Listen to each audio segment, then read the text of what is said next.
اللہ کے محبوب علیہ الصلوۃ والسلام نے ایک بڑی خوبصورت بات ارشاد فرمائی، ذرا سنیے اور اس کا لطف لیجئے، اور حضور کے دیے گئے اس وعدے پہ دل کے قرار کا سامان کیجئے۔ اللہ کے محبوب علیہ السلام نے ارشاد فرمایا کہ من یکفل لی اللہ یسأل الناس شیئا، جو شخص مجھے اس بات کی ضمانت دے کہ وہ اللہ کے علاوہ کبھی بھی کسی سے کوئی سوال نہیں کرے گا، جب بھی کوئی مشکل ہوئی، جب بھی تکلیف ہوئی تو وہ سوال مالک کی دہلیز پہ کرے گا، وہ مصلی بچھائے گا، رب سے کہے گا میرا مسئلہ یہ ہے۔ جو شخص مجھے یہ ضمانت دے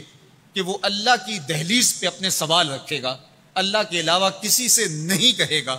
اللہ کے محبوب فرماتے ہیں اتکفل لہ بالجنہ، میں اس کو جنت کی ضمانت دیتا ہوں۔ اور یہ روایت حضرت ثوبان رضی اللہ تعالی عنہ سے مروی ہے۔ حضرت ثوبان نے جب حضور سے یہ فرمان سنا تو انہوں نے کہا حضور میں ضمانت دیتا ہوں، میں زندگی بھر اللہ کے علاوہ کسی سے سوال نہیں کروں گا۔ اور صحابہ نے پھر اس پہ عمل کر کے دکھایا۔ صحابی کا کوڑا گرتا ہے اور وہ بھی گھوڑے سے نیچے اتر کے خود اٹھاتا ہے، کہا جاتا ہے جناب آپ نے کہہ دیا ہوتا ہم اٹھا کے دے دیتے، کہا نہیں ہم نے حضور سے عہد کیا تھا کہ اللہ کے علاوہ کسی سے سوال نہیں کریں گے۔ تو انہوں نے اتنا لحاظ رکھا اور اپنے وعدے کی پاسداری اس انداز سے بھی کی۔ تو یہ ہے وہ دولت جو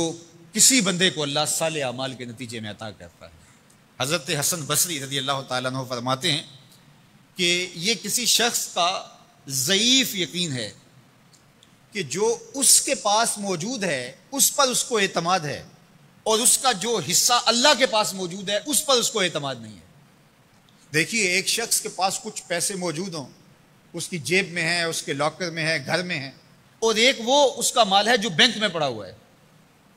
تو جس طرح وہ اپنے ہاتھ میں موجود پیسوں پر مطمئن ہوتا ہے، بینک میں پڑے ہوئے پیسوں پر بھی ایسے ہی مطمئن ہوتا ہے، کہتا ہے وہ بھی میرے ہی ہیں۔ تو جو شخص بینک میں پڑے ہوئے پیسوں پر تو مطمئن ہے، گھر میں موجود رقم پر تو مطمئن ہے، اس کے ہاتھ میں اس کی جیب میں جو ہے اس پر تو مطمئن ہے، اور اس کی قسمت کا جو ابھی اللہ کے پاس ہے اس نے ابھی اس کو دیا نہیں، اس پہ مطمئن نہیں ہے، تو حضرت حسن بصری فرماتے ہیں اس سے بڑھ کر ذوف یقین اور کیا ہوگا کہ جو اس کے پاس ہے، جس کو چرایا جا سکتا ہے، جس کو چور کھینچ سکتا ہے، جو گر سکتا ہے، جو چھینا جا سکتا ہے، اس پہ تو یقین کر رہا ہے کہ یہ میرا ہے، اور جو اس کا حصہ اللہ کے ہاں ہے اس پہ یقین نہیں کر رہا، تو کہا کہ اس سے بڑھ کر پھر اور ذوف کیا ہو سکتا ہے۔ اس لیے اپنی زندگی میں قناعت کا نور رکھنے والے ہی مطمئن زندگی گزارتے ہیں۔ ابن جوزی نے کہا تھا کہ جس شخص کی زندگی میں قناعت آ گئی اس کی زندگی مطمئن ہو گئی،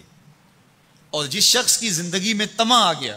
اس کی زندگی گھٹن کا شکار ہو گئی، اذیت کا شکار ہو گئی۔ حضرت سہل بن سعد الساعدی رضی اللہ تعالی عنہ سے یہ روایت مروی ہے کہ ایک شخص حضور کی خدمت میں آیا اور اس نے حضور سے ایک عجیب سوال کیا۔ اس نے کہا حضور مجھے کوئی ایسا عمل ارشاد فرما دیجئے کہ اگر میں وہ کروں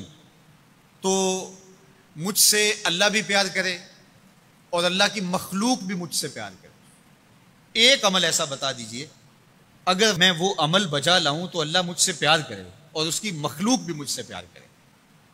اللہ کے محبوب نے اس کو جو جواب دیا اس کا مفہوم سن لیجئے۔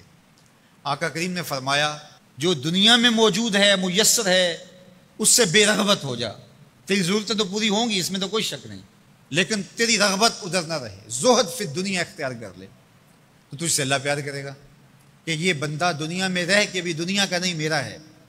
اور جو لوگوں کے پاس ہے ان سے بے نیاز ہو جا تو